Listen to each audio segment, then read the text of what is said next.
Hello बच्चों, आज का सेशन बहुत ज़्यादा इन्फॉर्मेटिव होने वाला है। आज के सेशन में मैं बहुत एक इम्पोर्टेंट टॉपिक की डिस्कस करने वाला हूँ। आज का सेशन क्लास 12 की केमिस्ट्री का होगा और केमिस्ट्री में हमने एक इम्पोर्टेंट टॉपिक लिया है, उसकी डिस्कस करने वाले हैं, क्वथनांक का उन्नयन। तो क्वथनांक के उन्नयन में सबसे पहले क्वथनांक को समझते हैं कि क्वथनांक होता क्या है।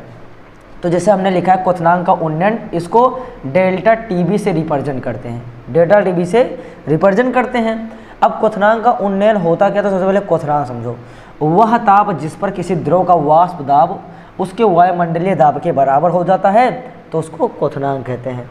अर्थात क्वथनांक क्या होता है, वह ताप होता है जिस पर किसी द्रव का क्या होता है, वाष्प दाब वायुमंडलीय दाब के बराबर हो जाता है। वाष्प दाब वायुमंडलीय दाब के जब बराबर हो जाएगा तो वो पॉइंट हमारा क्या कहलाएगा, क्वथनांक कहलाएगा। अच्छा, नेक्स्ट पॉइंट एक समझते हैं, किसी शुद्ध विलायक में अवाष्पशील विलय को घोलने पर, कोई शुद्ध विलायक है यानी प्योर वाटर है और उसके अंदर चीनी को मिला दो। जैसे शुद्ध विलायक है हमारा, शुद्ध विलायक हमारा ऐसे पानी यहाँ पे है, क्या है, पानी है, पानी हमारा शुद्ध विलायक है, विलायक है, ये एक विलायक है। विलायक में हमने डाल दिया शुगर, यहाँ पे चीनी डाल दिया। चीनी जब डालेंगे बेटा तो चीनी हमारा क्या कहलाएगा, ये हमारा विलय हो जाएगा। यही कहना चाह रहा है कि जब किसी शुद्ध विलायक में अवाष्पशील विलय को मिला दिया जाए, ये अवाष्पशील विलय इसके अंदर घुल जाए, और जब ये अवाष्पशील विलय घोलते हैं तो विलयन के वाष्प दाब का मान कम हो जाता है, यानी प्रेशर उसका होता है विलयन का कम हो जाएगा। जब विलयन का वाष्प दाब कम होता है तो वहीं पे विलयन का क्वथनांक बढ़ जाता है। तो विलयन का वाष्प दाब घट जाता है और उसके कारण विलयन का क्वथनांक पॉइंट जो है वो बढ़ जाता है, उसका क्वथनांक क्या हो जाएगा, बढ़ जाएगा। और हमने आपको बताया है कि ये रेशियो डेल्टा टीबी बराबर होता है डेल्टा बी, यहाँ पे डेल्टा जो है हमने कहेंगे टीबी माइनस टी नॉट।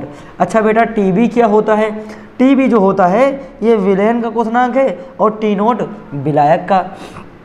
यहीं पे अगर मैं देखूं तो टी नॉट लिख दूं एक पे लिख दूं टीबी।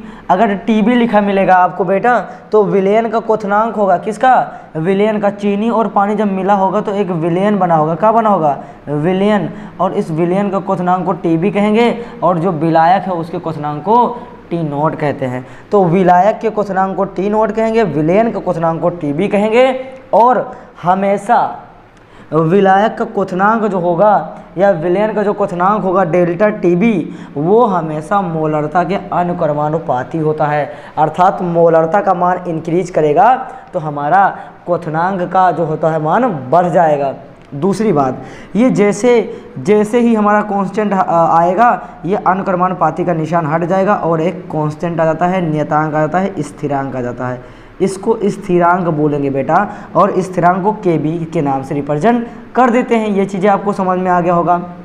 अच्छा, यही के जस्ट बाद एक वेरी इंपॉर्टेंट फार्मूले पे फोकस करेंगे और ये फार्मूला आपके एग्ज़ाम के लिए न्यूमेरिकल्स में काम देगा। तो सबसे पहले जैसे डेल्टा टी बी को निकालना हो तो सबसे पहले आप बेटा क्या करोगे, डेल्टा टी बी अगर निकालना हो आपको तो आप बोलोगे सर यहाँ पे क्या होगा, स्मॉल डब्लू होगा और क्या होगा, एक कांस्टेंट होगा जिसका नाम है केबी कांस्टेंट होगा और डब्लू होगा इनटू में आपका 1000 होगा, अपान में बेटा कैपिटल डब्लू होगा इनटू में स्मॉल एम होगा। ये आप लिख दोगे तो आपका फार्मूला क्रिएट हो जाएगा। इसको थोड़ा सा साफ लिखता हूँ मैं, यहाँ पे के बी लिखोगे बेटा और इनटू के निशान में लिखा होगा डब्लू, ठीक है ना। ये है आपका फार्मूला और इसको आप लगा के न्यूमेरिकल को आसानी से सॉल्व कर सकते हो।